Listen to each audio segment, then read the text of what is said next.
Bueno, buenas noches. En este caso les parecerá raro, ya que la caja de Pandora se transmite de 15 a 17 horas, pero este es un caso especial. Estoy con un entrevistado por teléfono. Hoy es lunes, 22 horas, y tengo el gusto de presentar a un conocido que la verdad que le agradezco un montón que me permita hacerle una entrevista porque él más allá de ser profesor, de estar en la educación, ¿cómo es? Él dirige una organización charrúa en el día de hoy y tenemos varias preguntas para hacerle. Así que bueno, bienvenido Andrés Delgado, ¿cómo estás? Bien, bien. Muchas gracias por invitarme a participar del programa. Lo primero es que no la dirijo la organización porque es como que tenemos una organización de tipo horizontal, Bien, pero, o sea, pero sí soy, digamos, soy fundador de de una organización charrúa y bueno, y en sí, desde que tengo memoria, hacemos militancia por ese lado. Bueno, perfecto. empezaremos con las preguntas que vos quieras cuando estamos dispuestos siempre a dar una mano y bueno, y para lo que quieran, siempre a las órdenes. Bien, antes que nada, bueno, como te presenté, sos profesor, ¿verdad? Contanos un poquito, Andrés, a qué, bueno, profesor de qué primero y en qué lugar estás dando clases, o sea, a qué liceo perteneces, liceo, qué lugar privado, lo que sea, perteneces, para que la gente pueda conocer un poquito más sobre vos. Bueno, yo en primer lugar, en lugares privados no trabajo porque Bien, el 90% de los lugares privados, esto es algo que la gente no lo sabe, pero el 90% de los lugares privados pagan menos que el público. Alguno que otro nada más paga más que el público, pero muy poquitos. Y en general, todos los docentes que podemos optar por trabajar en instituciones públicas lo hacemos. Yo en particular soy profesor de geografía y trabajo en las dos UTU agrarias de Montevideo, en Pagro, que está en Melilla, y en Rincón del Cerro, que está donde es la chacra del expresidente Pepe Mujica. ah, mira Y vos. también sí, trabajo ahí. Y también trabajo en el Liceo 74, que es un liceo de Lesica, que también es un área semirural, con la cual también allí, digamos, llevo adelante la huerta del liceo, llevaba, porque con toda esta cuarentena, la huerta del liceo también, aparte del tema de dar clase, ¿no? Claro, no lo sabía. Qué buena como es justito ahí, le dimos en el pie, ¿no? Como para entrar en calor. Contanos qué opinan los profesores. eh, Obviamente que Montevideo no integra, o sea, no va a estar incluido, es la palabra, pero ¿cuál es la opinión de los profesores, maestros, educadores, importantísimo, sobre el dar clases en esta cuarentena o en esta pandemia que está padeciendo no solamente nuestro país, sino todo el mundo, ¿no? Ya hemos escuchado que varios lugares como Estados Unidos, Italia, hasta el año que viene no van, la gente obviamente prefiere que sus hijos repitan antes de que se enfermen. En este caso, en las redes se publicó, una vez que el presidente de la República notificó de que para mitad de abril quería comenzar clases en el interior del país y todo el mundo como que se volcó en contra, que prefiere obviamente, él lo dijo, ¿no? Que era libre, si querían lo mandaban o no, pero es como que te deja esa, ¿no? Te deja ese pequeño puntito en el que decís, uy, ¿lo mando o no lo mando? Bueno, y muchos se tiraron en contra que prefieren que no. Bueno, ¿cómo lo toman los profesores? Supongo que tiene que haber habido una Sí, charla, una reunión, algo sobre eso. es que hay varias cuestiones. La primera es que Uruguay tiene el tema de que las clases se están pudiendo llevar a cabo gracias al Plan Ceibal y plataforma como la plataforma CREA, Claro. que fue diseñada años atrás, que nos permite más o menos continuar con los cursos. El tema es que en una situación en la cual hay un virus que es altamente contagioso, concentrar gurises en una misma institución, si bien es un tema de altísimo riesgo. Las escuelas del interior del país son grupos reducidos, no tienen 30, 40 estudiantes como Montevideo, Canelones, pero tienen de repente 10, 15, que donde uno está infectado es infección segura para todos, porque vos no vas a poder hacer, por ejemplo, en el interior, sobre todo, mira, yo trabajo en el medio rural y es algo que es común, es que cuando uno llega, la gente se saluda, entre profesores y estudiantes también, te saludas con un beso, como cuando vos saludas a un amigo, y es una relación mucho más cercana, la del medio rural, con los estudiantes, que la del medio urbano, que es más como una distancia mucho más grande. ¿Por qué? Claro. Porque los chiquilines pasan todo el día ahí, y entonces es como que gran parte de su vida se desarrolla ahí, y bueno, y hay una cercanía afectiva que juega, es una parte muy importante de la educación, y entonces el presidente lo que propuso fue como que vayan, pero que sobre todo eran escuelas de primaria, que vayan, pero que no se podía saludar ni con la maestra ni nada, y guardar distancia, y son niños que van a jugar. A ver, ¿cómo le explicas tú a un niño que no puede jugar? Que no puede jugar con el compañero, es imposible. ¿Cómo le explica? Entonces, a nosotros nos parece que lo más sano es que se continúen las clases online, y que, digamos, de esa manera, hasta que termine el tema de la pandemia y de este virus. Claro. Después, lo otro es que también hay un temita, que es que muchas escuelas y todo lo demás están haciendo, digamos, el tema de la alimentación de los chiquilines, que eso sigue funcionando. O sea, por ejemplo, la UTU agraria, donde muchos estudiantes reciben su alimentación, los estudiantes, la cocina sigue funcionando, y los estudiantes concurren a la hora de la alimentación, porque hay muchos estudiantes de contexto rural que están en situaciones críticas, que dependen en gran parte de la alimentación que se les da en la UTU agraria o en la escuela rural o demás. Y eso es algo importante a saber, que la alimentación sigue funcionando. Claro. Lo que sí, bajo estrictas medidas de higiene, con horarios diferenciados para cada estudiante, para evitar el cruzamiento y demás. Los gurises son gurises, o sea, es imposible evitar que se junten, y que cuando se junten jueguen. Entonces, a mí en lo personal y al colectivo docente en general, nos parece que es una decisión muy insensata del presidente, y que esperemos que recapacite un poco. Sí, yo por ejemplo leí que hoy, por ejemplo, ya había un niño infectado, si no me equivoco, uy, si no es Tacuarembó, era en Tacuarembó me parece, el primer niño infectado rural, ¿no? Que Sí, supuestamente eh, las clases iban a ser en esos lugares porque era imposible que el virus llegara. Pero a ver, yo estuve leyendo y estuve no solamente en las redes, sino en la parte informativa, con profesores, maestros, etcétera, que comentaban. No solamente es movilizar a los niños a la escuela, es movilizar a los docentes, a los niños, a los padres, que lo lleven, que lo traen, los vehículos, o sea, el traslado, el transporte.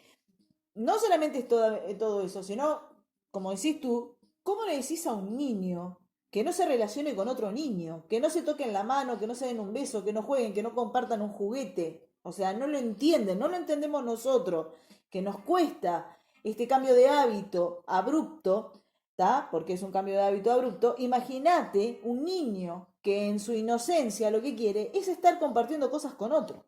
Entonces ahí está el peligro, sí, sí. Y que completamente. además forma parte del desarrollo cognitivo natural de cualquier ser humano en la etapa de la niñez. El juego es una parte muy importante del aprendizaje. Nosotros como docentes, y sobre todo los maestros, gran parte de los aprendizajes se llevan adelante a raíz de juegos.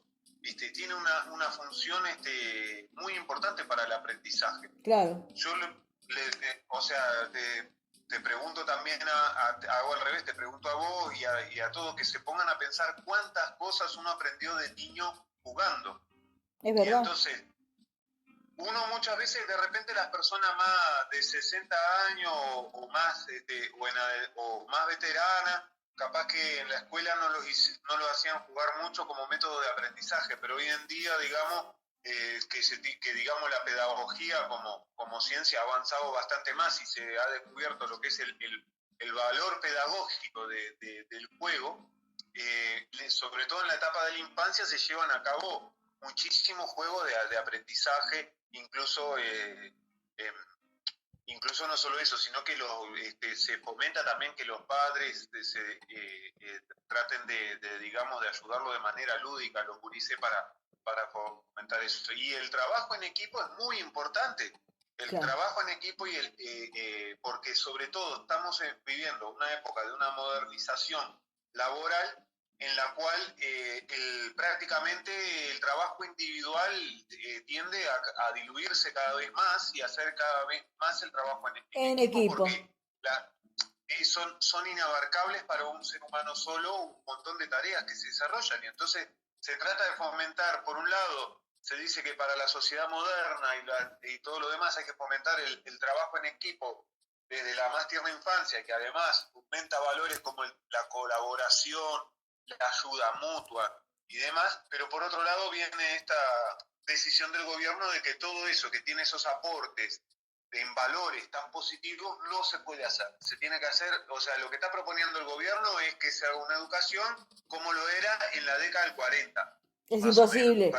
Es imposible. Es imposible porque inclusive para que los niños aprendan, hoy por hoy, hay grupos, ¿tá?, de músicos que enseñan cosas cantando. ¿Tá? Como Sí, por sí. ejemplo un grupo de músicos que son argentinos, que son los cantacuénticos o cantacuentos, una cosa así creo que se llama, y los tipos han sacado canciones increíbles, ¿tá? Te digo porque tengo sobrinos y sé que los escuchan, y han sacado canciones increíbles enseñando lo que es el ritmo, lo que es las partes del cuerpo, enseñando, por ejemplo, también formas, es como una corriente para que aprendan, por ejemplo, cierto tipo de cosas a la vez y es como una forma de aprender. Después, por otro lado, enseñan cultura. ¿Qué tipo de cultura? Bueno, la cultura del interior de la Argentina. ¿Tá? Como por ejemplo cierto tipo de nombres de insectos o, o como es o de pequeños animalitos a la cual en su lenguaje, ¿tá? Porque así como también vamos a entrar acá ahora en lo que vendría a ser los charrúas, ellos allá, por ejemplo, también tienen tribus y etcétera, y la gente del interior de la Argentina tiene como un dialecto, un lenguaje que lo llaman distinto, por ejemplo. Y bueno, y esta gente Sí, sí. enseña y educa a través de eso, cantando, pero los niños aprenden, parece que no, pero su mente absorbe tanto que en ese momentito que escucharon esa canción e hicieron todos esos ejercicios, aprendieron un montón en simplemente unos pasos, ¿entendés? Entonces me parece que sí, no podés volver al año 40 en cuanto los niños hoy aprenden de otra manera.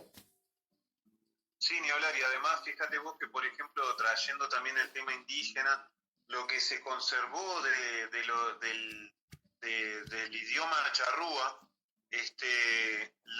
digamos, uno de repente puede decir, sí, se anotaron los códices, pero la manera que más se transmitió fue a través de canciones infantiles. Claro. Y haciendo canciones infantiles y que bueno, y que las aprendimos de niños o canciones de cuna que se transmitieron cuando éramos gurises y de esa manera las aprendimos y las transmitimos. Exactamente. O sea, el juego tiene una función muy importante en la vida de las personas y lo que se está pretendiendo, o sea, es una educación como en la década del 40 en la cual los chiquilines no interactúen entre ellos en la clase y que además de eso en el recreo tengan prohibido jugar. Claro. Es un tema, Es una locura. es un tema de locos. Y bueno, y pasando al otro, a las preguntas en sí. Contame, ¿cómo es ser charrúa hoy en día? Y bueno, es una pregunta bastante compleja porque, digamos, viste qué pasa, que Uruguay cuando se funda como Estado, el acto del ejército uruguayo, Ujú. fue la masacre de Salsipuedes. Sí, 1831, el Estado decide que tener población indígena es un problema, convoca, digamos, a una reunión en Salsipuedes y comete ese intento de exterminio. Y entonces, pero el tema es que pasa una cosa, que en ese acto, digamos, no todas las parcialidades de charrúa fueron, y además de eso, en ese acto criminal, lo que se hizo fue matar a los hombres, y las mujeres y niños los encadenaron y los llevaron como esclavos a Montevideo a pie, desde Salsipuedes, que está entre Tacuarembó y Paysandú, en el límite de ambos departamentos, y ahí se los reparte como esclavos. Y nosotros los que estamos hoy en día, en primer lugar, somos descendientes de esa gente, de la gente que no fue a Salsipuede y de la gente que fue repartida como esclavo. Y entonces pasan varias cosas, porque por un lado está el tema del sentimiento de pertenencia, de que uno dice, bueno, acá la situación de indígena en Uruguay, que también pasó con la población charrúa de Argentina, porque, digamos, el territorio ancestral charrúa abarca también parte del estado brasileño de Río Grande do Sul y parte de la provincia argentina de Entre Ríos. Entonces, digamos, nosotros hay población charrúa en Argentina y población charrúa en Río Grande do Sul. Y mira vos. entonces, ¿qué sucede? Que hubieron también matanzas e intentos de exterminio también en Río Grande do Sul y también en Argentina. Y entonces pasa con nosotros una situación muy distinta a los otros pueblos indígenas de América, que es el tema de que hay un fuerte mestizaje porque quedamos muy poco después Claro, de Salsipuede. Y claro. entonces hay que asumir que parte de la cultura se perdió, porque no solo es el acto de Salsipuede y las matanzas que vinieron después, sino que después se construye un discurso del Estado, uno ve, por ejemplo, el libro del centenario de los 100 años del Estado uruguayo, y dice que Uruguay es un crisol de razas blancas. Y entonces ese discurso va totalmente a invisibilizar y a destruir la cultura. No es solo el matar a la población, sino el intento de De destruir una exterminar la cultura. cultura. Claro. Exactamente. Y hoy en día lo que quedamos somos, digamos, con lo que esa cultura permaneció escondida. Se transmitía como un secreto de padres a hijos, de abuelos a nietos, sobre todo la gran mayoría por línea materna, y se transmitió como un secreto. Y entonces pasaba una cosa que acá en Uruguay se quedó, y en Entre Ríos y en Río Grande do Sul, la historia del indio solo, le decimos, como que cada uno de los que era descendiente de charrúas pensaba que era la última familia que quedaba. Claro. Y recién cuando vinieron o que quedábamos demasiado pocos, y nos vinimos a enterar que éramos muchos cuando se realizaron los censos de 2012, que tanto en Brasil como en Argentina y en Uruguay se preguntó la ascendencia indígena, y ahí nos vinimos a enterar de que en Uruguay hay 75.000 personas que se reconocen como charrúa. Qué lindo. Hay otras 70.000 que dicen que tienen antepasados charrúas, pero que no es su ancestría principal. Y que bueno, que en Argentina hay también 12.000 charrúas, y hay unos 20.000 en Río Grande do Sul.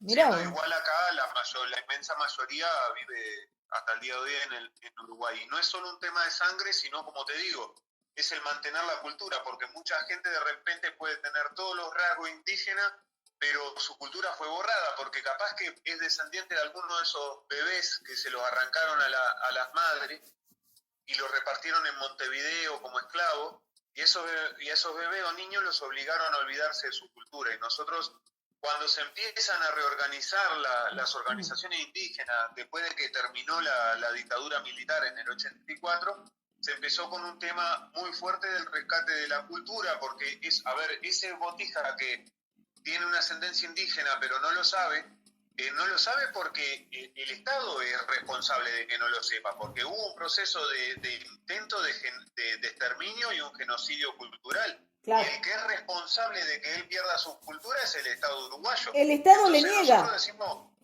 claro, ni más ni menos, el general Rivera. Y entonces él no es responsable de haber perdido su cultura, el responsable es el Estado uruguayo. Y Claro. entonces nosotros decimos que todos tenemos derecho a reapropiarnos de esa cultura que nos fue arrebatada y negada. y bueno, y también está lo que nosotros llamamos el quillapí oyendao. El quillapí era como una capa de cuero que se hacía con retazo de varios cueros chiquitos, y Ujú, oyendao significa memoria. O sea, el quillapí de la memoria sería. Y claro. cada uno tiene un pedacito, y reunidos en organización tejemos ese quillapí, y bueno, del pedacito que tiene cada uno para aportar, se construye digamos, el quillapí de la memoria colectiva, por así decirlo, que es lo que nos aporta a todos. Algunos tienen más memoria ancestral, otros tienen menos, otros capaz que no tienen ninguna, solamente el recuerdo que son charrúas, pero todos tienen derecho a recuperar su memoria, su cultura, y también derecho a compartirla, los que la tengan con los otros hermanos que han quedado relegados. Y eso es un poco ser charrúa hoy día en Uruguay, no solo tener la sangre, sino identificarse con la cultura, reconocerse como tal y estar en esa búsqueda. ¿Y cómo es la situación de los derechos indígenas en Uruguay? Bueno, ahí hay un tema, que es que Uruguay es el único país de toda América que no tiene prácticamente legislación indígena. Porque justamente pasa esto, que Rivera hace eso y después hace un plan de sustitución racial del Uruguay, le llamó él, que era que el que soñaba con un Uruguay blanco hecho a imagen y semejanza de los europeos, y fue un discurso que se mantuvo a lo largo de la historia negando todo lo indígena.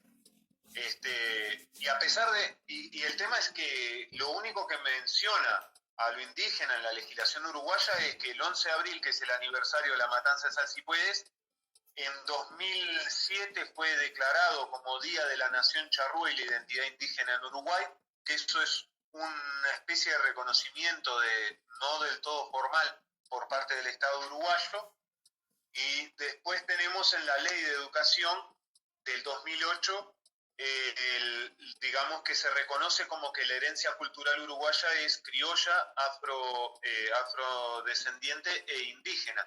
Y ese párrafo de la ley que nos reconoce tanto la herencia cultural nuestra como afrodescendiente, eh, es uno de los párrafos que lo quieren borrar ahora con la ley de urgente consideración, y que eran, digamos, esos dos que son los poquitos derechos que se tienen, Ya los quieren hay unos que sacar. lo quieren sacar. Claro. Sí, Qué desastre. este, sí, sí. Pero, por ejemplo, acá Uruguay es uno de los pocos países de América que el 12 de octubre, que fue la fecha que Colón llegó a América, el 12 de octubre se sigue llamando Día de la Raza, el Claro. Día de la Raza Hispana, ni más ni menos. Sí. Y en vez de cambiársele el nombre, nosotros hemos propuesto, junto con los colectivos afrodescendientes, que se le llame Día de la Resistencia Afro e Indígena.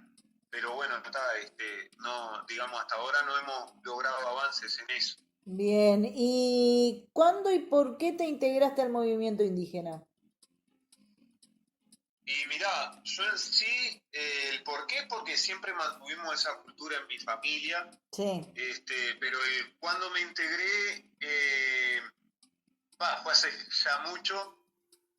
Pero empecé, digamos, como una búsqueda interior más o menos, cuando estaba en mi adolescencia, sobre todo alrededor de los 17 años, por ahí.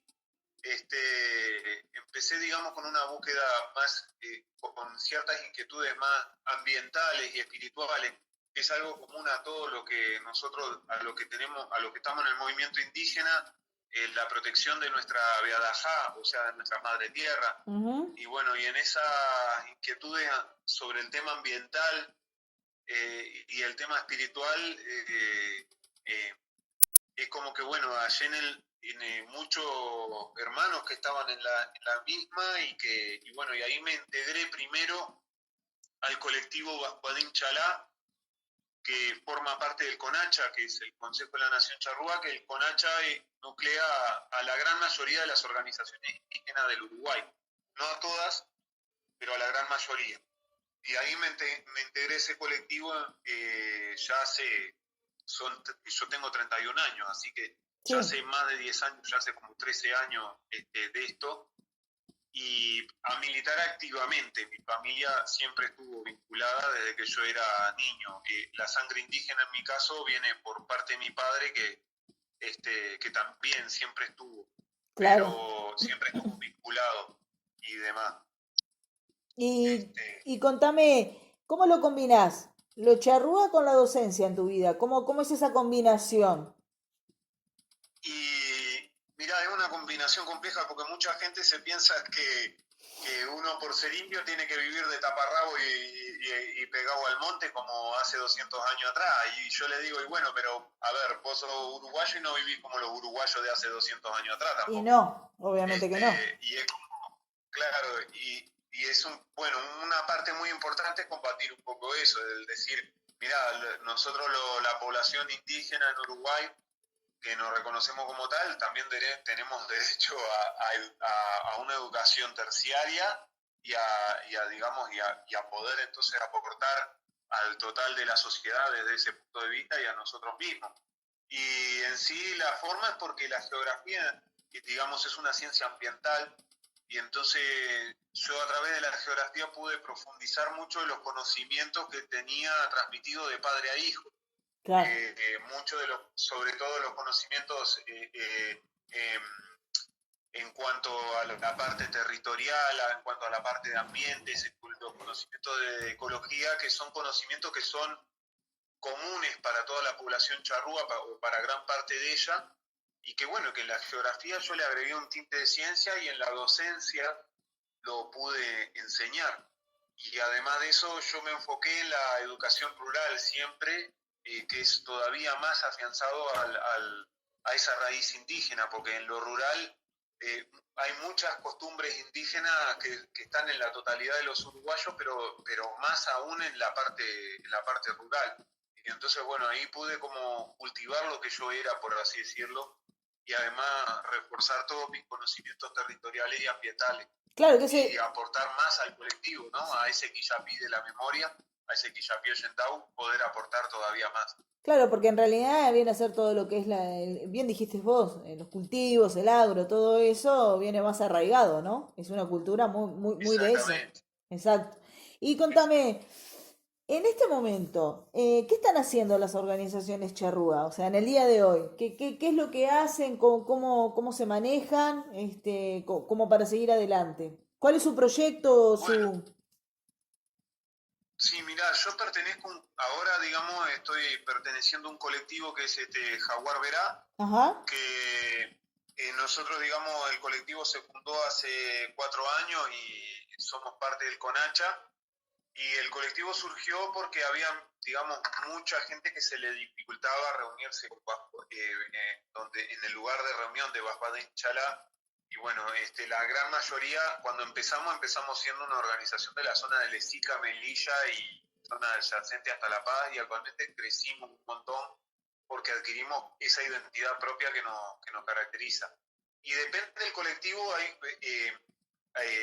depende de lo que están haciendo, pero hay cosas que son en común a todos, que son la lucha por la ratificación del convenio 169 de la OIT sobre pueblos originarios, que Uruguay es de los pocos países de toda América que no lo tiene ratificado, que es un convenio de derechos para los pueblos indígenas, y bueno, también el reconocimiento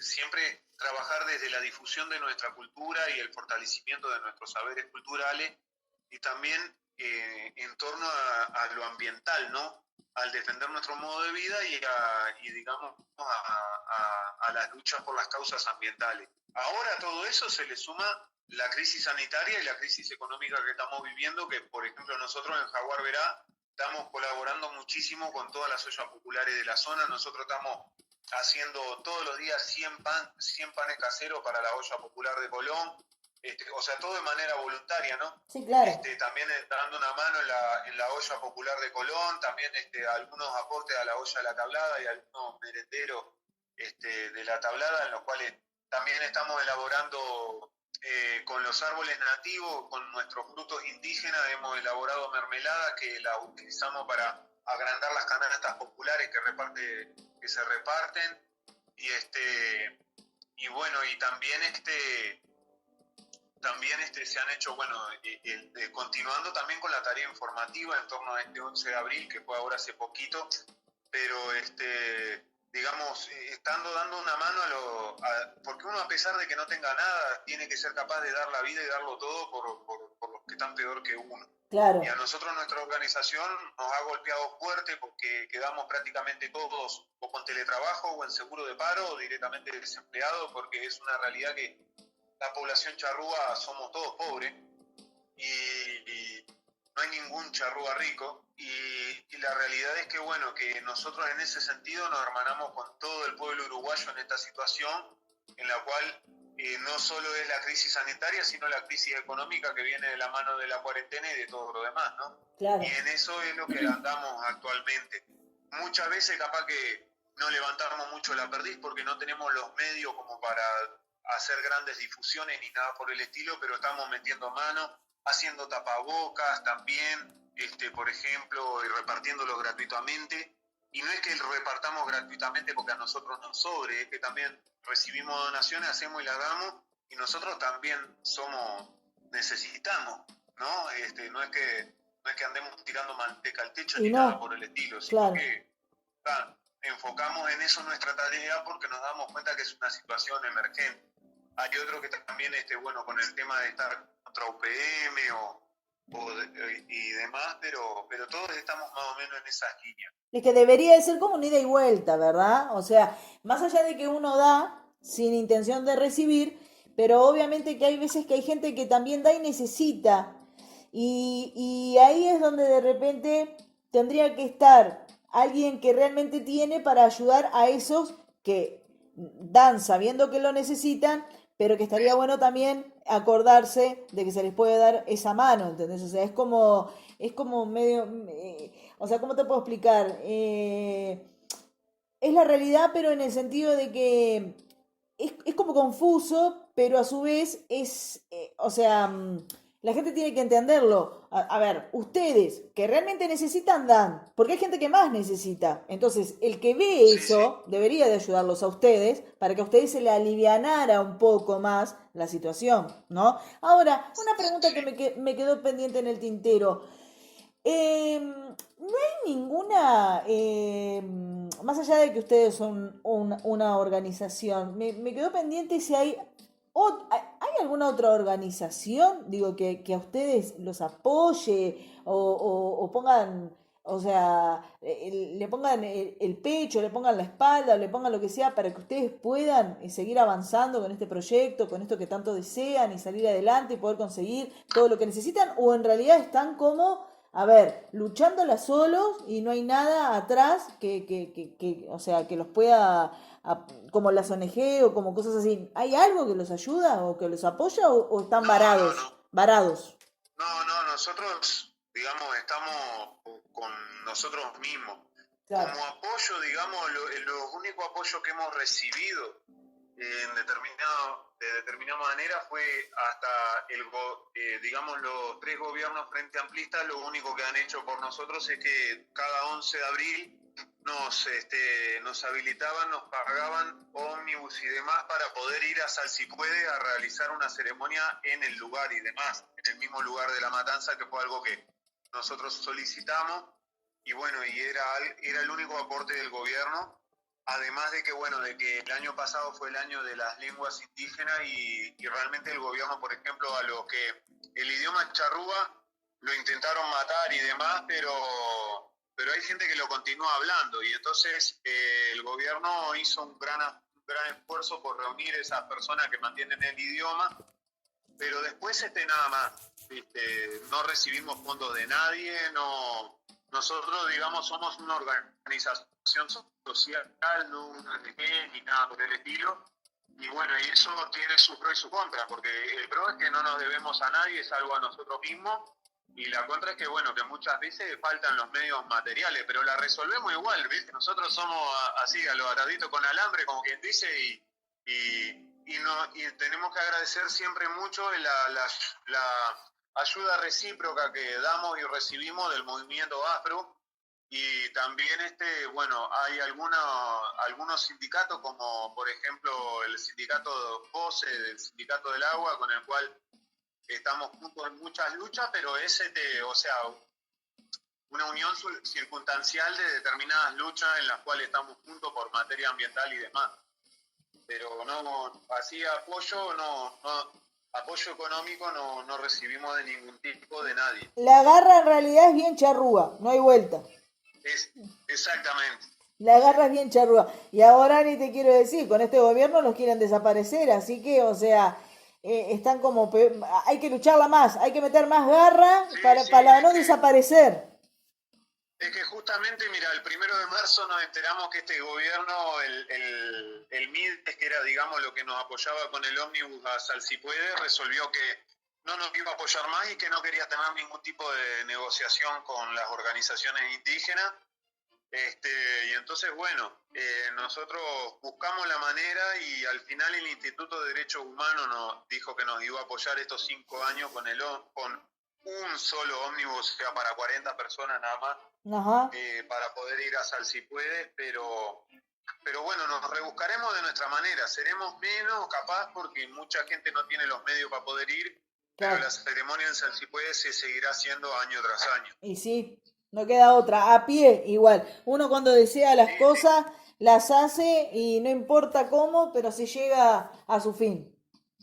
Sí, yo una vez fui a pie, y esto te lo digo de verdad, porque no pude ir en el ómnibus y me terminé yendo a dedo hasta Paso de los Toros y caminando de ahí me arrimaron hasta Peralta y de ahí caminé como unos 30 kilómetros hasta Salsipuedes, porque no pude agarrar el ómnibus y es más, fue la primera vez que iba. La primera vez que iba llegué a pie. Y bueno, Eso digo todo. o sea que ya pasaste, ya pasaste la prueba, no hay otra. Si había una prueba para vos, ya Sí, la pasaste. sí, sí. Pero bueno, pero una manera de decir que bueno, que lo principal, porque uno muchas veces se limita en que me falta esto, me falta lo otro, no. A ver, si tenemos mejor y si no tenemos, bueno, lo haremos como podamos. Y sí, Eso es así. lo atamos con alambre igual, decía, ¿no? La canción. Exactamente, Lo atamos con exactamente. alambre. Así que bueno, Andrés, ha sido un gusto para nosotros, la verdad, tener esta entrevista tan, la verdad que muy confortable, a nivel educativo y a nivel, informativo. Así que te agradecemos un montón. Que la verdad que esta entrevista yo ya la venía queriendo tener. Bueno, qué mejor, ¿no? Justo estamos en una semana donde venimos de cumplir esta fecha en la cual tú estás mencionando. Así que bueno, vino como quien dice, vino impecable hacerla, pero yo ya la venía queriendo hacer hacía tiempo, así que bueno, más que agradecida por tu buena atención y por brindarnos este tiempito. No, el agradecido soy yo por el espacio y bueno, vamos arriba a los que luchan y y muchas gracias por difundir esto y siempre este tipo de manos, de difusión y todo lo demás, es lo que realmente nos hace falta para que, bueno, porque tristemente muchos uruguayos siguen creyendo que este es un país sin indio, a pesar de que el censo haya dado los resultados que dio. Y bueno, y es en base a eso lo que tenemos que luchar para desconstruir esa idea del Uruguay sin indio y reivindicar nuestra cultura y nuestro derecho a ser, ni más ni menos, nuestro derecho humano a la identidad y nuestro derecho humano a la existencia. A nuestras raíces, ¿no? Exactamente, En nuestras raíces, porque en exactamente. realidad más allá de que muchos vengamos de españoles, italianos, etcétera, etcétera, pero las raíces están. Seguramente, y no le pongo duda ninguna, debemos de tener por allá, muy a lo lejos, algún descendiente por parte nuestra, obviamente, abuelos, tatarabuelos y quizás más atrás, que seamos descendientes de charrúa. Y bueno, ¿por qué no seguir luchando, por algo que nos pertenece, a nivel cultural? Exactamente. Y bueno, yo muy agradecido por estos espacios. Se calcula, mira, hay una genetista que hizo un cálculo que dice que un 40% de los uruguayos tiene, aunque sea un ancestro indígena charrúa, pero que es un porcentaje realmente muy alto. ¿Y sí? Igual dice que la mayoría son parientes lejanos. Hay Claro, otros que lo tenemos más cercanos. Yo, por ejemplo, mi padre no tenía mezcla alguna con europeo de ningún tipo, claro. Este, pero bueno, la cuestión está con lo que uno se identifica, con lo que uno elige identificarse. Uno puede tener 20.000 herencias y elegir identificarse con una de ellas.